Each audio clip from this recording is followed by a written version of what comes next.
Olá, meus amigos e minhas amigas, aqui mais uma vez Laudemar de Amorim, para prosseguir na leitura do Evangelho segundo o Espiritismo, capítulo 10, sobre o tema do perdão.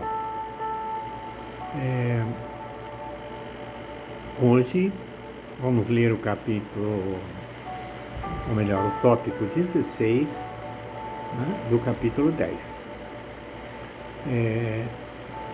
O subtítulo do tema é Indulgência. O espírito comunicante para Kardec foi Joseph, espírito protetor, Bordeaux, 1863.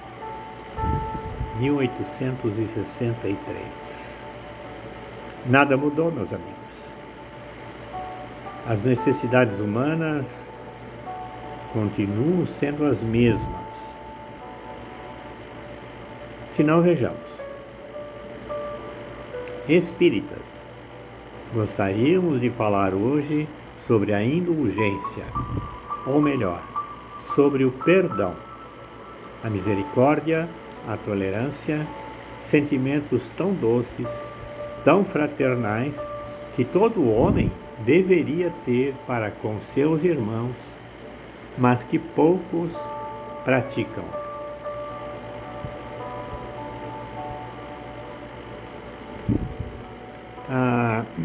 Tivemos amigos que nos perguntaram qual que é o evangelho que nós estamos lendo, né? Existem várias editoras. Eu já há algum tempo que eu utilizo a editora Besouro Box, que tem uma tradução direta do francês, né? O autor é Cláudio Damasceno Ferreira Júnior. Por acaso, esta foi a 6ª edição, hoje já tem mais 2 edições. Eu tive a honra de realizar pequenas correções, né?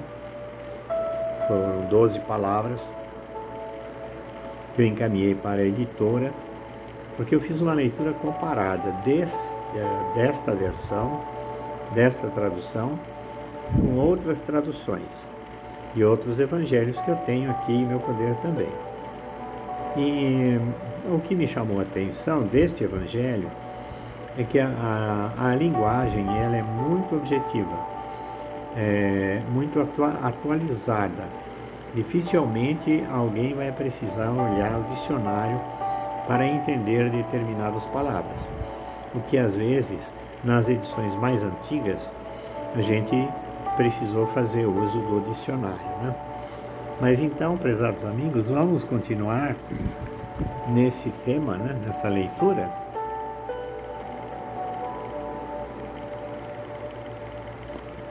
Hoje o capítulo nos fala do perdão e da indulgência, né? A indulgência jamais vê os defeitos alheios e, se os vê, evita falar deles e divulgá-los. Ao contrário, ela os esconde, a fim de que não sejam conhecidos. Se a maledicência os descobre, a indulgência sempre tem uma desculpa pronta para amenizá-los, mas sempre uma desculpa razoável, séria, e não daquelas que, em vez de atenuar a falta, ressaltam-na de um modo maldoso. A indulgência jamais se ocupa com os erros alheios, a menos que eles possam ser usados para servir de exemplo à sociedade e, ainda assim, os utiliza tomando cuidado para atenuá-los tanto quanto possível.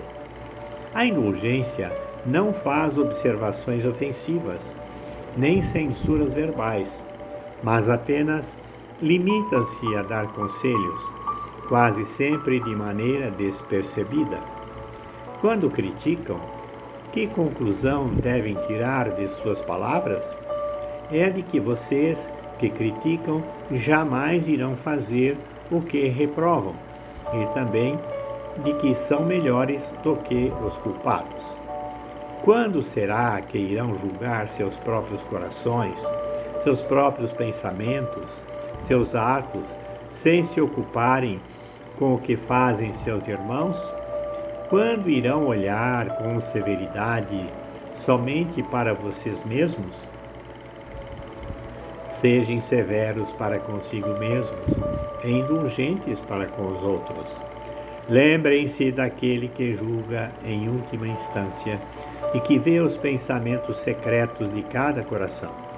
Por isso, muitas vezes, Deus perdoa as faltas que vocês censuram em seus irmãos e condena as que vocês desculpam, porque Ele conhece bem a causa de todos os atos.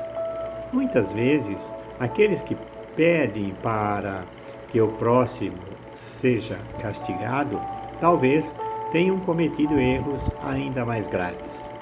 Sejam indulgentes, meus amigos, pois a indulgência atrai, acalma e reergue, ao passo que o rigor demasiado desanima, afasta e irrita.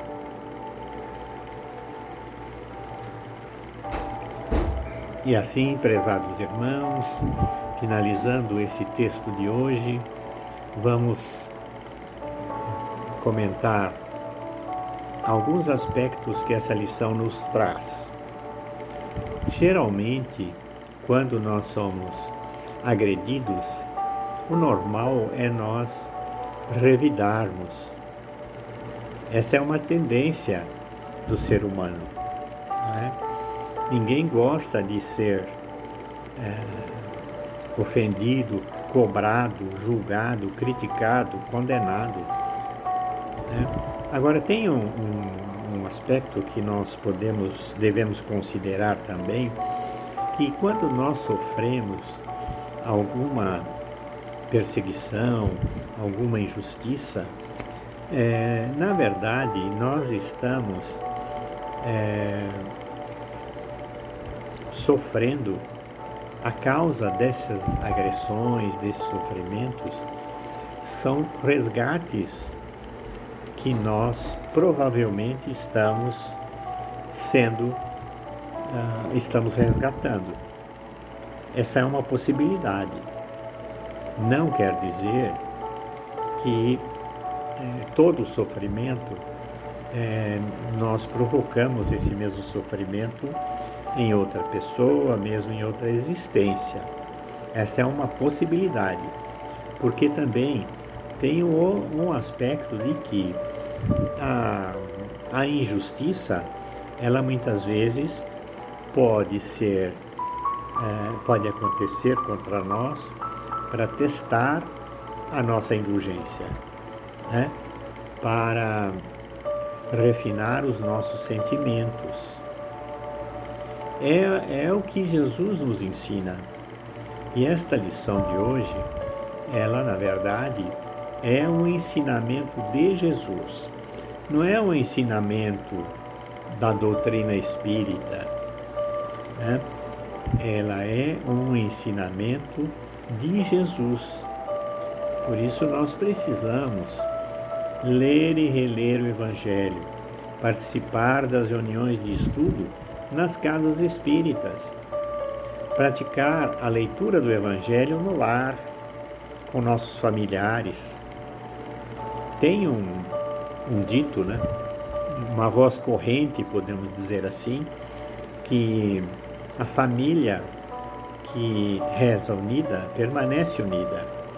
Nos dias de hoje, isso é muito difícil, porque muitas uniões são realizadas com pessoas de práticas de fé diferentes, né? Mas o importante é que a gente respeite a fé do outro, né? Então, sem pretender doutrinar ninguém e sem pretender ensinar ninguém, né? Eu costumo dizer que a doutrina espírita ela não está em nenhuma pessoa, ela não está na casa espírita. A doutrina espírita está nas obras básicas de Kardec. Agora, aqueles que se aprofundam no conhecimento ainda têm disponível uma infinidade de obras, como as do Chico Xavier, tem mais de 400 obras psicografadas, né? Como as mais de 250 obras do Divaldo Pereira Franco. Tem outros autores, como Raul Teixeira, tem um autor que é um juiz de direito, não me ocorre agora o nome, mas ele também tem palestras magníficas. Eu tenho aqui no meu Facebook grupos, tem um grupo de preces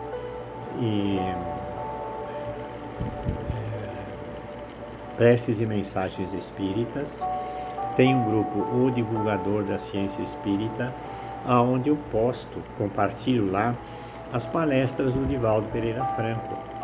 Ele promove uma reunião na Mansão do Caminho, lá em Salvador, na Bahia, né?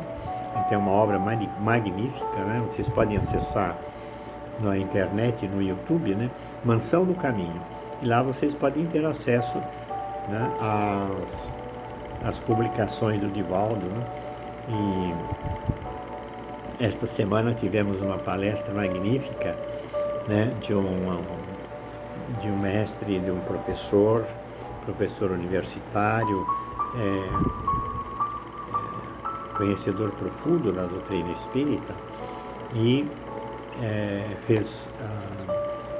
ele aprendeu o idioma hebraico, né, para conhecer a Bíblia no idioma hebraico, publicou um livro sobre os erros de tradução das Bíblias, né? Ele nos deu essa semana uma palestra magnífica, está disponível ali na página, né, do YouTube da Mansão do Caminho. Então, quero agradecer a vocês, e quem tiver acesso a essa leitura, essa transmissão, por favor, deem o seu like, inscrevam-se no canal, para que o YouTube entenda que esse trabalho possa ser, que esse trabalho seja relevante e possa ser compartilhado com outras pessoas quando acessarem o YouTube e digitarem a palavra perdão, por exemplo. Se digitar perdão, até vou fazer o teste hoje, né? Eu vou digitar no YouTube a palavra perdão para ver se aparecem as minhas transmissões.